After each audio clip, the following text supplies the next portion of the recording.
to talk to you about two books that I absolutely loved reading. I felt like they took me to another place.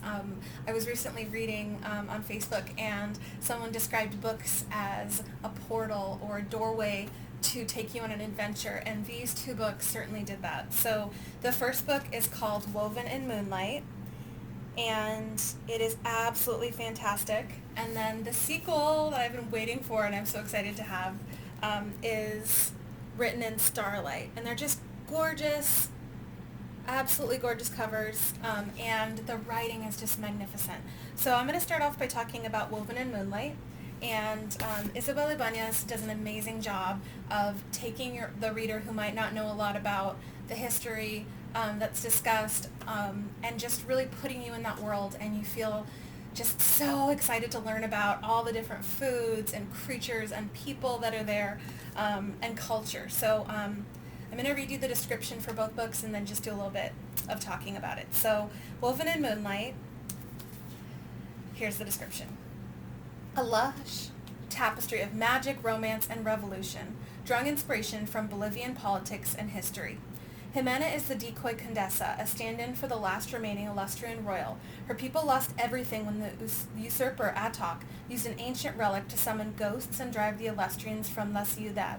Now Jimena is motivated by her insatiable thirst for revenge and her rare ability to spin thread from moonlight. When Atok demands the real Condesa's hand in marriage, it's Jimena's duty to go in her stead.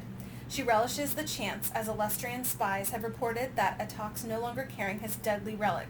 If Jimena can find it, she can return the true aristocrata to their rightful place. She hunts for the relic, using her weaving ability to hide messages in tapestries for the resistance. But when a masked vigilante, a warm-hearted princessa, and a thoughtful healer challenge Jimena, her mission becomes more complicated. There could be a way to overthrow the usurper without starting another war, but only if Jimena turns her back on revenge and her Condesa. So just, oh my goodness, it's so much fun. It's so exciting. I really feel like it transported me to another place. And just really likable characters. It's a book that I just looked forward to getting into every night, like I was going on a little magic trip to this place. And the sequel I was so excited about, and it did not let me down. So this is called Written in Starlight, and I feel like I just needed this book. It takes you on a journey into the jungle, and it's got a lot of adventure. Both books do, but I feel like this one really had a lot more just adventure and discovering, a little bit of survival, a little bit of romance. And so I'm going to read the description for this one. If the jungle wants you, it will have you.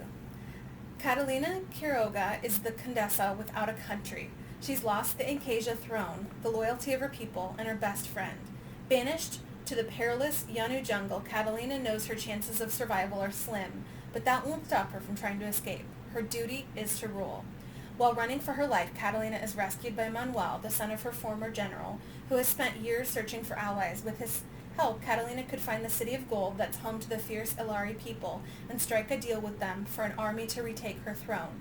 But the elusive Ilari are fighting a battle of their own. A mysterious blight is corrupting the jungle, laying waste to everything they hold dear. As a seer, Catalina should be able to help, but her ability to read the future in the stars is as feeble as her survival instincts. While on her journey, Catalina must reckon with her duty and her heart to find her true calling, which is key to stopping the corruption before it destroys the jungle completely. Oh, so exciting. It took me, I think, maybe 2 sittings to finish this one. I just could not put it down. And the thing I love about both of these books is that they bring in this whole new magic system where there are different peoples that are connected to the moon and the sun and the earth, and it just feels really interesting and new. It's just exciting to see these really interesting magics that these people have. Not everyone has the same gift in here, and so it's really neat to be able to see the different ways that their gifts show through. So I highly recommend these books, and if you want to go on an adventure into another culture inspired by Bolivian history, I would strongly recommend Woven in Moonlight and Written in the Stars by Isabel Ibanez. I hope this was helpful, and yay! Okay. Bye, you guys.